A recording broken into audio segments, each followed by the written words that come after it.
Hey yo, what's going on guys? It's MRGang here and welcome back to another toy review by yours truly. So today I am back with yet another LEGO review. Gee, what a surprise. Doing a lot of those lately. It's almost like I got a whole dump of them earlier this year and now I'm just kind of slowly going through them. Anyway, so I know lately I've been doing a lot of LEGO reviews, specifically LEGO Technic car reviews, because as you guys know, I love the darn things, and can't get enough of them. But today we have yet another Technic set, but in this case, this one's just a wee little bit special, because it's not a car for once. I know, what a surprise. It's actually something completely different. So today, if we quickly fix the background real quick and go ahead and zoom the camera out. There we go. Kind of back it up a bit. Today we are taking a look at the LEGO Technic NASA Mars Rover Perseverance. So, yes, this is a LEGO Mars rover, and this is not their first delve into the Mars rover idea, as they've done several rovers over the years. They've done the Spirit rover back with the LEGO Discovery Kids theme way back in the early 2000s, under the name Mars Exploration Rover. Then you had the Curiosity rover, which they did for LEGO Ideas, or at the time it was LEGO Cuso, before the whole rebranding thing happened. And now we have a full-on Technic version of the most recent Mars rover that's currently exploring the red planet that is Perseverance here. So, taking a look at the box, we do have the LEGO Technic logo right there. And hey, look, that's the set's name. 10 plus 42158 is the set number. 1,132 pieces in the set. It does have the AR experience attached to it, which I tried it, and it's really not all that interesting. Well, let me put it this way. Like, if you're into AR and augmented reality experiences, then you'll love this little feature. But if you're anything like me, yeah, you're not going to really care for it. But at least it's there, right? And of course, we do have the Mars rover itself in the center right here, just kind of exploring the surface of Mars. And hey, look, we got this little drone up here too, which does have a name, and we'll talk more about that here in a bit. Then, of course, we have the Mars Perseverance logo, because this is officially licensed by NASA, or the National Air and Space Annex. So, I guess thank you, NASA. But anyway, up at the top here, we also have the rover right there, just kind of looking at you. And there's a little drone just kind of cheekily flying in. And then we do have the little wheel there, because, yeah, believe it or not, that is the actual size. So that is awesome. Spinning it around to the side, we do have a little side profile view of the rover. And then on the back, we do have another we have some, obligatory product shots of the set. And hey, it can do this, it can do that, it can do this, and it can do all these. So, there you go. Moving the box out of the way now.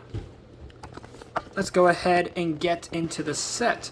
And, of course, we're going to start off with the teeny tiny little drone, which does have a name, and its name is Ingenuity. So, taking a look here at Ingenuity, it does look, well, kind of plain. You do have the sort of, black sort of, what do you call it, like, the sort of tubes for the body there, for the sort of, body design there. Then you got the little landing legs, the little center console there in the middle. And then, of course, we do have the two sets of propeller blades that obviously allow this thing to fly around on the surface of Mars. Now, something that's kind of interesting about Mars, because of course, your boy did his research before starting this video. He did. The air on Mars is thinner than it is here on Earth. So these propeller blades, I believe, have to spin up to, 2,400 RPM? compared to how, helicopters would normally have to fly here on Earth. So that is kind of interesting. That, and this helicopter is completely autonomous as well. So it has sensors and cameras and stuff, right, that can detect obstacles and whatnot, so that way it can fly on Mars. And I believe the maximum flight time for this drone in real life is about 90 seconds.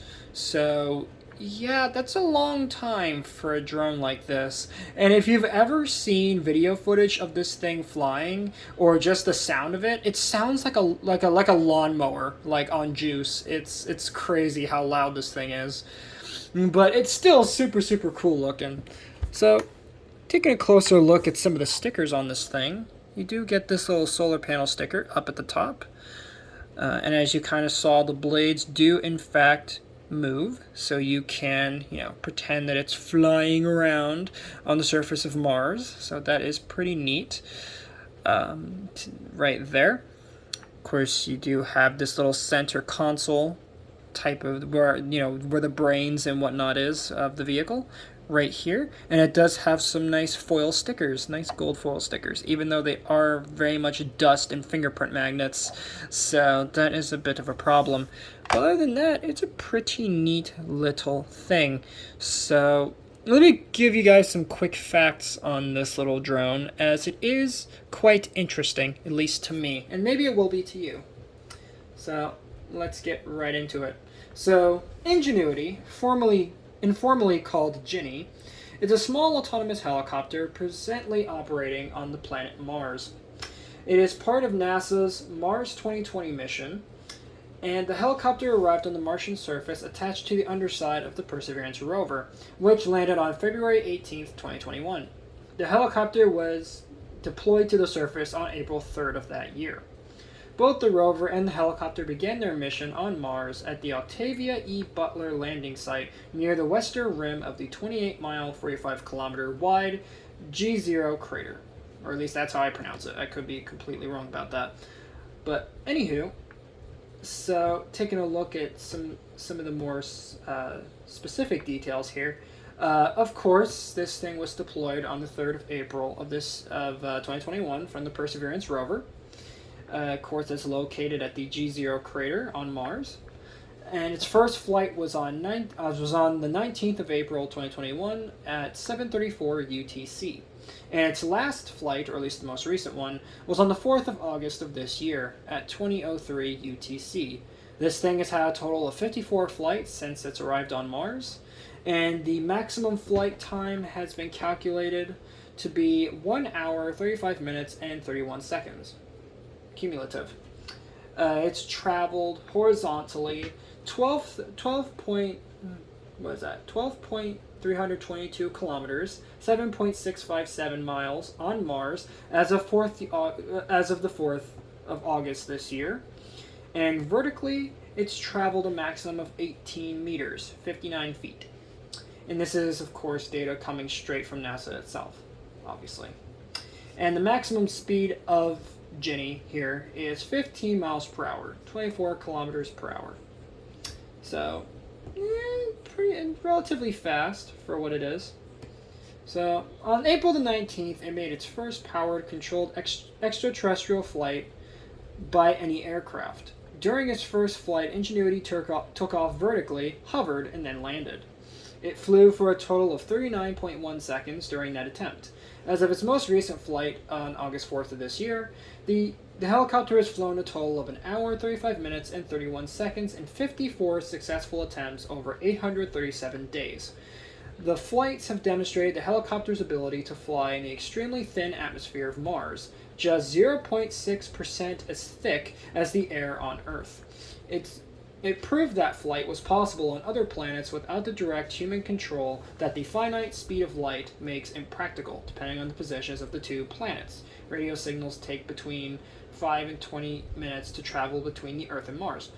As a result of this delay, Ingenuity must autonomously perform the maneuvers planned, scripted, and transmitted to it by its operators.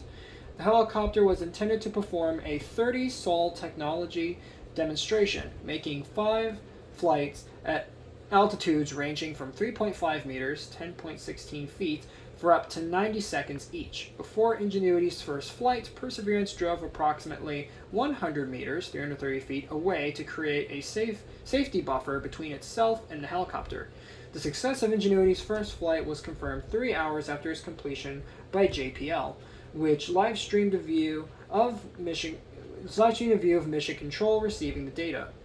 On April 30th, 2021, during its fourth flight, Perseverance recorded the sound of Ingenuity during operation, making it the first interplanetary spacecraft whose sound was recorded in situ by another interplanetary spacecraft.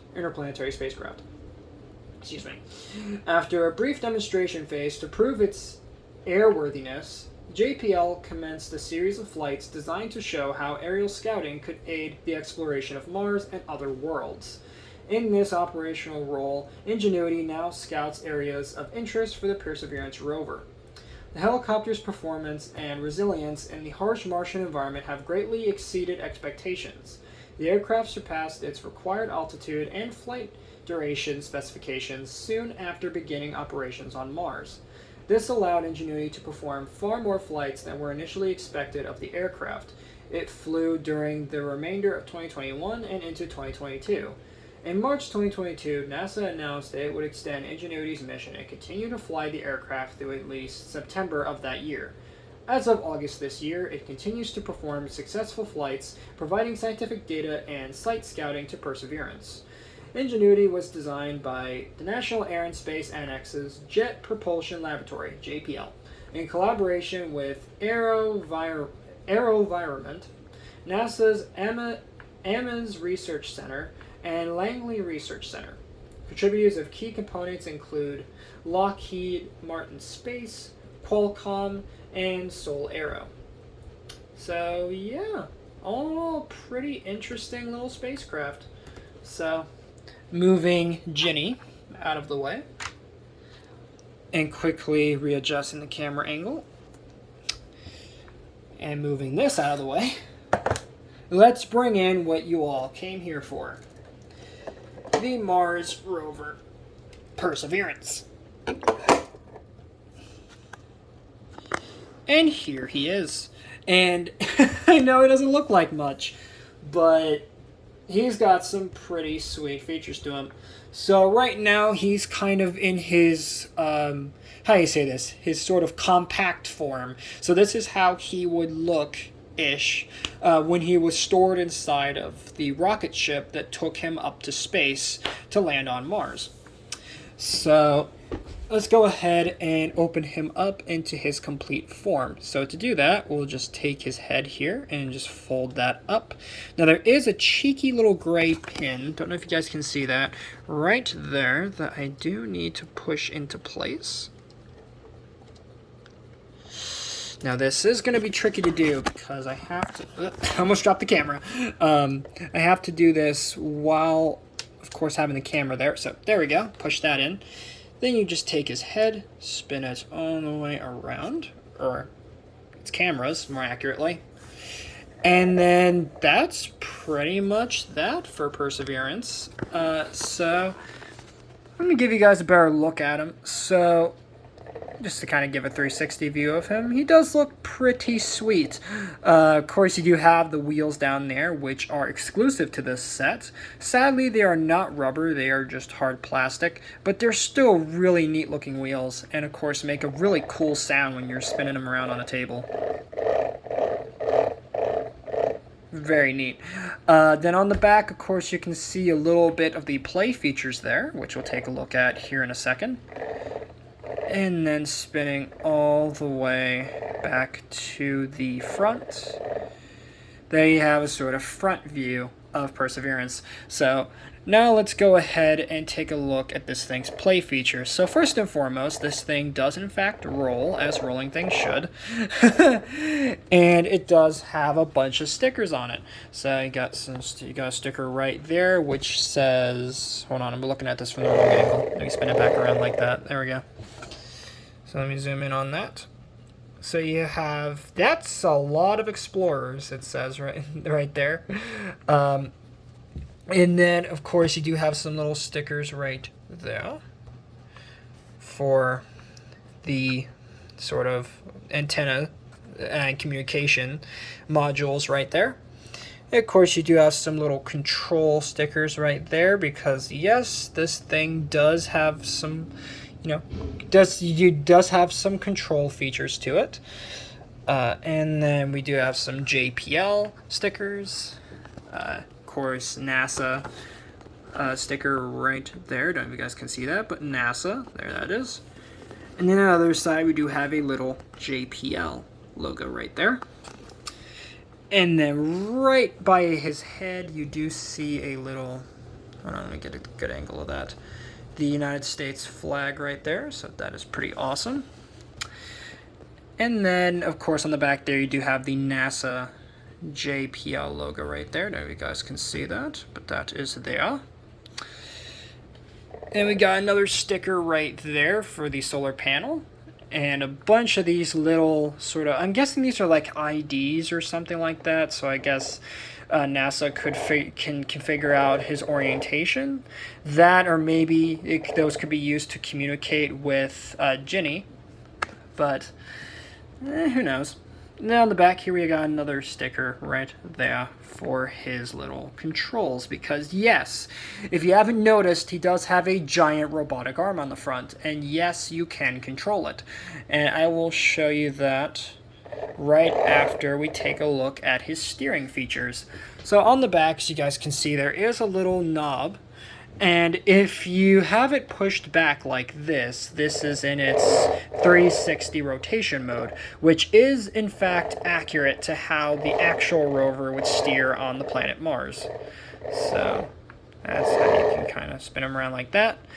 And then if you want to drive him normally, you just take the little stick here, push it forward, and if you watch the wheels, they straighten out. And then from there, you can steer it like an ordinary car.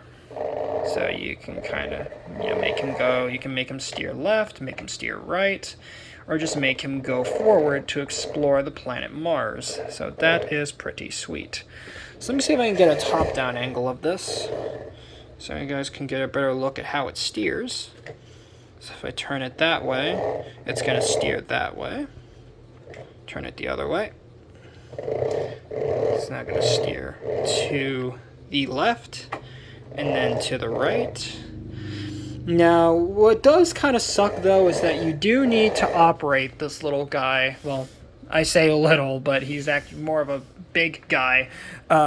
You do, in fact, have to play with him on a smooth surface. He's not really great on carpet or anything like that because the wheels will get stuck, and that or the steering mechanism just won't work properly.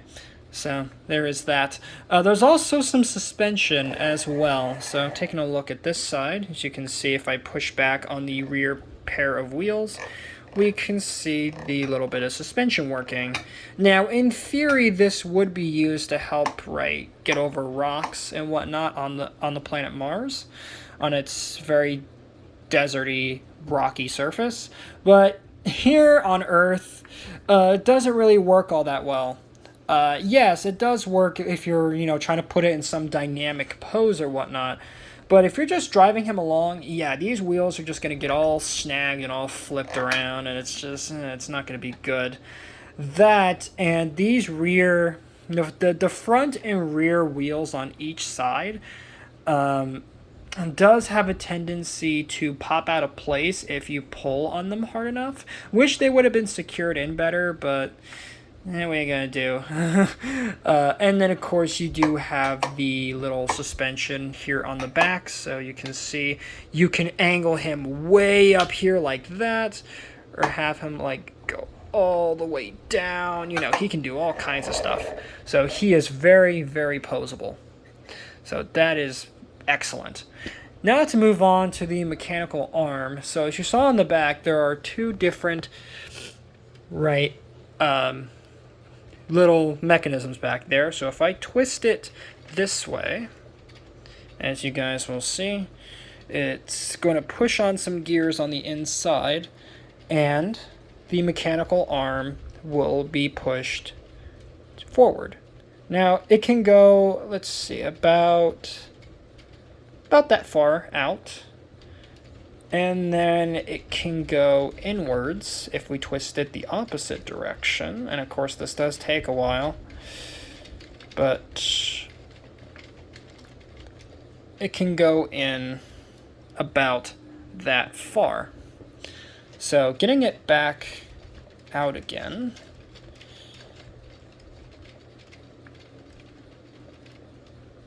There you have that. And then to extend the arm, you do have to manually pull it outwards. So it can go out about that far, so you can really bend it around, but of course I'm going to just bend it out like this, kind of get it at a little bit of an angle. And then you have the drill itself, which you can then pull out and twist it around on this little bionicle style ball joint. And there you have his little drill. So then you can go right, and you can also raise and lower the arm as well. So there we go. There you can kind of lower it, so that way you can kind of make it look like he's mining on the surface of Mars, right? And then if you're trying to reach up at something high up, like, I don't know, like a rock face of a mountain or something, you can kind of lift it up like this. Just keep on spinning until you get it up there, and it does take quite a little bit there.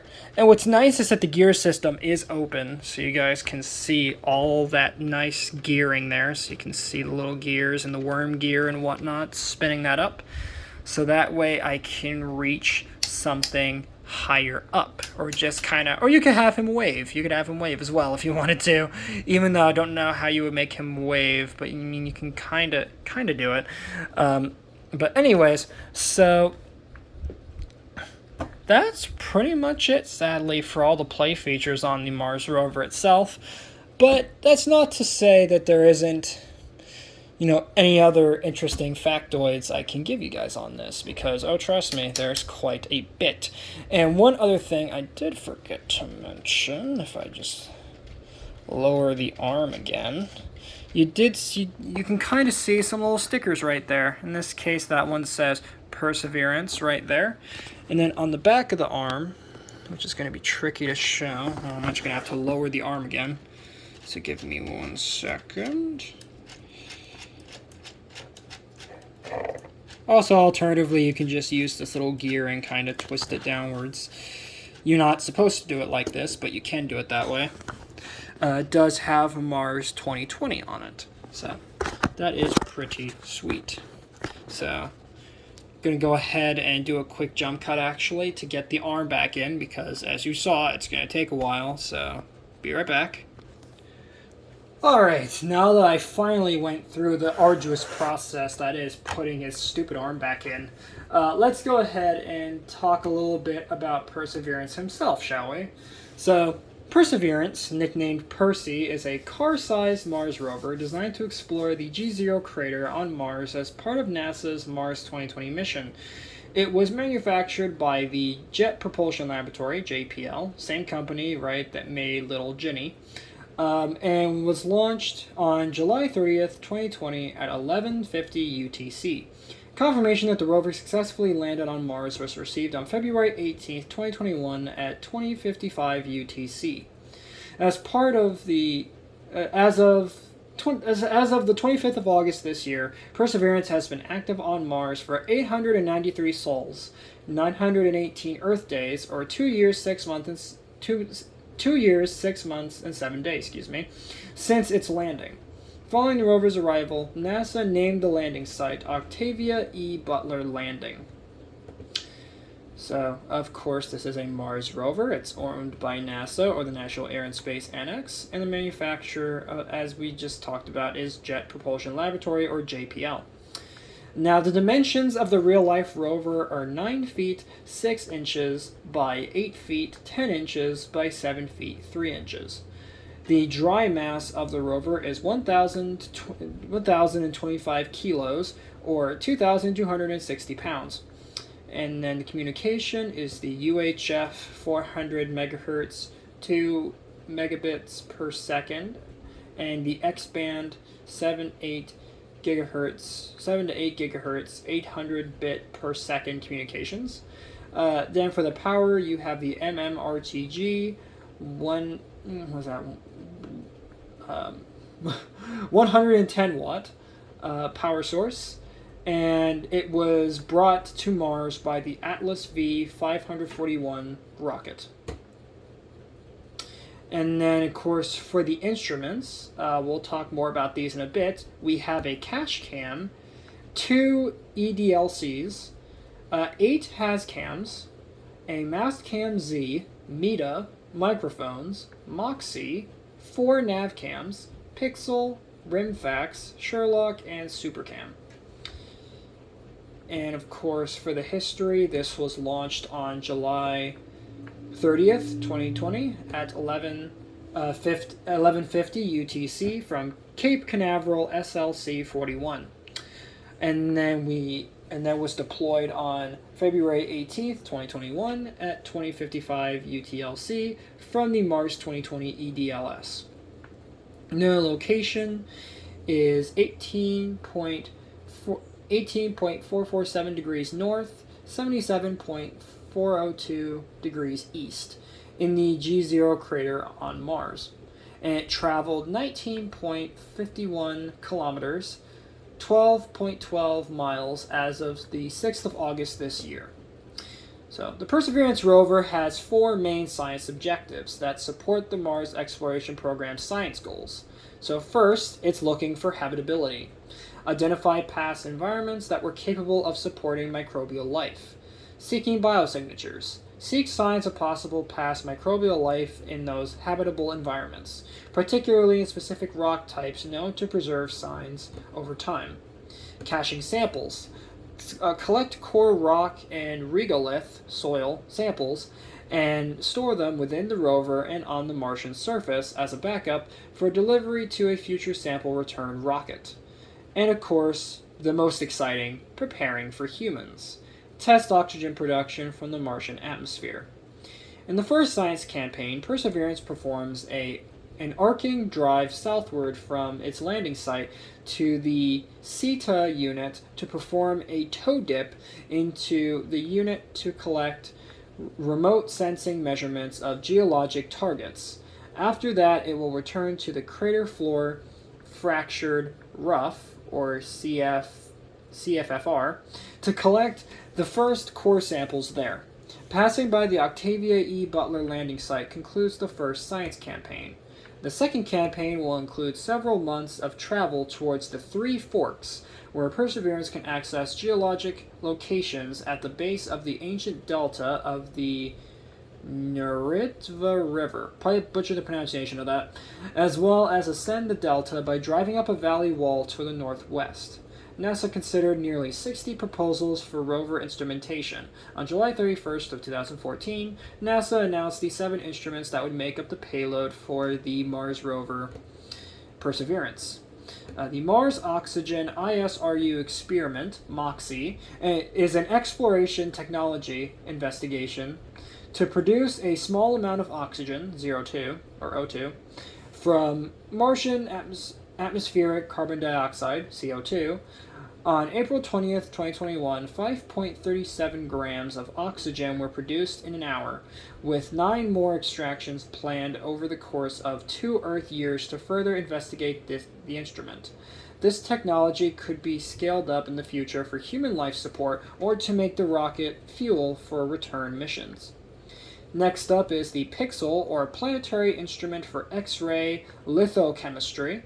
It's an X-ray fluorescence spectrometer to determine the fine-scale elemental composition of Martian surface materials. And I believe that is located on the Mars rover on this side of the drill. So if we turn it around, this little section right here, yeah, that's the Pixel. And then putting that back into place.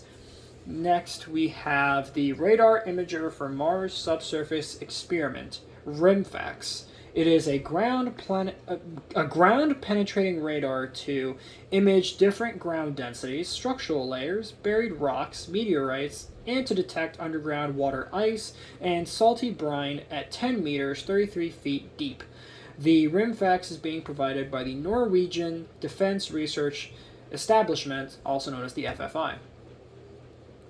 And then next up, we have the Mars Environmental Dynamics Analyzer, or MEDA, which is a set of sensors that measure temperature, wind speed and direction, pressure, relative humidity, radiation, and dust particle size and shape. It is provided by Spain's Centro de Astrobiologia. Probably butchered the pronunciation, but moving on, we do have the SuperCam, which is an instrument suite that can provide imaging, chemical composition analysis, and mineralogy in rocks and regolith from a distance. It is an upgraded version of the chemical camera on the Curiosity rover, but with 2 lasers and 4 spectrometers that will allow it to remotely identify biosignatures and assess the past habitability. The super camera is used in conjunction with the Aegis targeting system. Los Alamos National Laboratory, the Research Institute in Astrophysics and Planetology, IRAP, in France, the French Space Agency, CNES, the University of Hawaii, and University of Valladolid in Spain cooperated in the SuperCam's development and manufacturing. Next, we have the MathCam Z, a stereoscopic imaging system with the ability to zoom. Many photos were included in the published NASA photo gallery, including raw photos. I believe that is right here, is the MathCam Z. Then next we have the Sherlock, or the Scanning Habitable Environments with Raman and Luminescence for Organics and Chemicals, which is an ultraviolet Raman spectrometer that uses fine-scale imaging and an ultraviolet UV laser to determine fine-scale mineralogy and detect organic compounds. There are additional cameras and 2 audio microphones, the first working microphones on Mars, that will be used for engineering support during landing, driving, and the collecting of samples. So Perseverance has a similar design to its predecessor rover, Curiosity. So yeah, this is Curiosity's little brother you're looking at here. Although it was moderately upgraded. It carries 7 primary payload instruments, 19 cameras, and 2 microphones. That's a lot. The rover also carried the mini helicopter Ingenuity, Ginny, to Mars, an experimental aircraft and technology testbed that made the first powered flight on another planet on April 19th of 2021. As of May 26th of this year, it has made 52 successful flights and continues to break its own records for speed, distance, and altitude. The rover's goals include identifying Martian environments capable of supporting life, seeking out evidence of former microbial life existing in those environments, collecting rock and soil samples to store on the Martian surface, and testing oxygen production from the Martian atmosphere to prepare for future crewed missions. Despite the high-profile success of the Curiosity rover landing in August of 2012, NASA's Mars exploration program was in a state of uncertainty in the early 2010s. Budget cuts forced NASA to pull out of a planned collaboration with the European Space Agency, ESA, which included a rover mission. By the summer of 2012, a program that had been launching a mission to Mars every 2 years suddenly found itself with no missions approved after 2013. In 2011, the Planetary Science Decadal Survey, or PSDS, I know a lot of acronyms today, a report from the National Academies of Sciences, Engineering and Medicine, NASEM, that's who, containing an influential set of recommendations made by the planetary science community, stated that the top priority of NASA's planetary exploration program in the decade between 2013 and 2022 should be to begin a NASA ESA Mars Sample Return Campaign, a foreign mission project to cache, retrieve, launch, and safely return samples of the Martian surface to Earth. The report stated that NASA should invest in a sample caching rover as the first step in this effort, with the goal of keeping costs under $2.5 billion. So yeah, in real life, this rover is quite the pricey proposition. After the success of the Curiosity rover and in response to the recommendations of the Decadal survey, NASA announced its intent to launch a new Mars rover mission by 2020 at the American Geophysical Union AGU conference in December of 2012. Though initially hesitant to commit to an ambitious sample caching capability and subsequent follow-on missions, a NASA Covened Science Definition team from the Mars 2020 project released a report in July of 2013 that the mission should select and store a compelling suite of samples in a returnable cache. The Perseverance design evolved from its predecessor, the Curiosity rover. The two rovers share a similar body plan, landing system, cruise stage, and power system, but the design was improved in several ways for Perseverance. Engineers designed the rover wheels to be more robust than Curiosity's wheels, which have sustained some damage. Perseverance has thicker, more durable aluminum wheels with reduced width and a greater diameter, 5.25 centimeters, 20.7 inches, than Curiosity's 50 centimeter, 20-inch wheels. The aluminum wheels are covered with cleats for traction and curved titanium spokes for springy support. The heat shield for the rover was made out of phenolic impregnated carbon ablator, pica, to allow it to withstand up to 2,400 degrees Fahrenheit, 1,300 degrees Celsius of heat. Like Curiosity, the rover included a robotic arm, although Perseverance's arm is longer and stronger, reaching 2.1 meters, 6 feet 11 inches.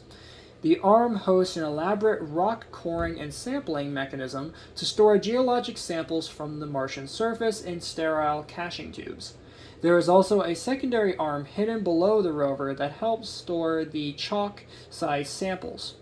This arm is known as the Sampling Handling Assembly, SHA, and is responsible for moving the soil samples to various stations within the Adaptive Caching Assembly, ACA, on the underside of the rover.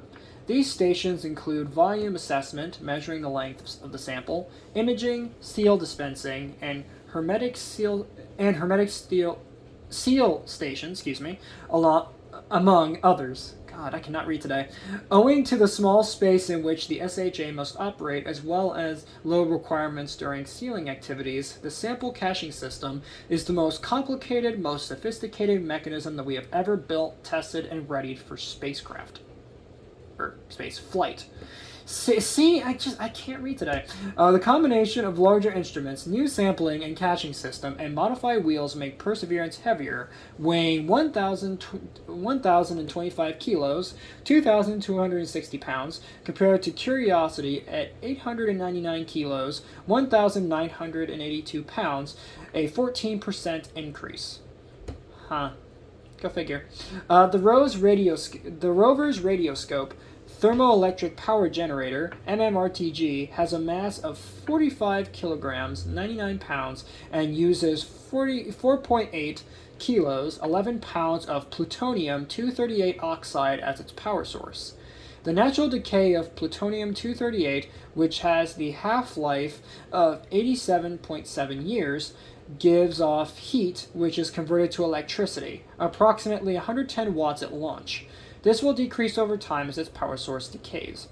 The MMRTG charges 2 lithium-ion rechargeable batteries, which power the rover's activities, and must be recharged periodically.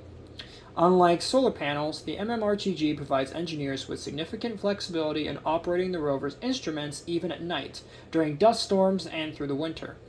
The rover's computer uses the BAE system RAD 750 radiation-hardened single-board computer based on a ruggedized PowerPC G3 microprocessor, PowerPC 750.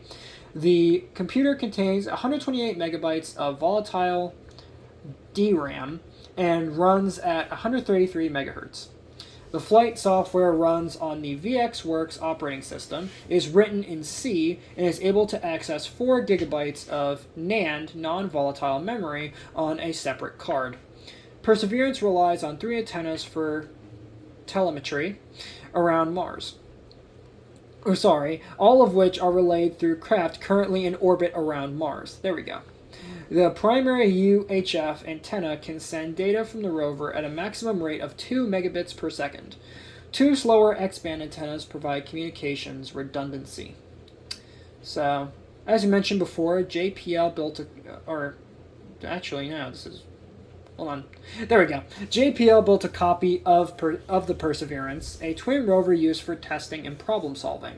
Optimism, operational Perseverance twin for integration of mechanisms and instruments sent to Mars, a vehicle system testbed, VSTB. It is housed at the JPL Mars yard and is used to test operational procedures and to aid in problem solving should any issues arise with Perseverance.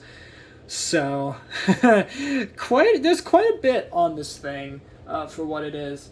But still, this set is absolutely incredible and is, I think, probably one of the best proof of concepts LEGO's ever done. Since, as I said, they have done rovers in the past, but easily this is the best rover. Because, I mean, look at the thing. Sure, it is just a box on wheels, but I love this thing. It's great. So, no comparisons today, unfortunately, since, well, I don't think any of my cars could even compare to this thing in terms of size. So, but I guess the best size reference you're gonna get is little Ginny there next to Perseverance. So you guys can see how that would look. Let me actually go ahead and do it like that. So you guys can see how tiny Ginny is compared to big old Percy over there. But with that, guys, that's going to wrap it up for this, albeit short review of the LEGO Technic Mars Rover Perseverance. Thank you guys so much for watching. If you guys did enjoy this video, then please make sure to drop a like on this video, subscribe if you're new, and ring that notification bell so that way you guys get notified for all my uploads. And with that, guys, later Read Squad, and have a good one.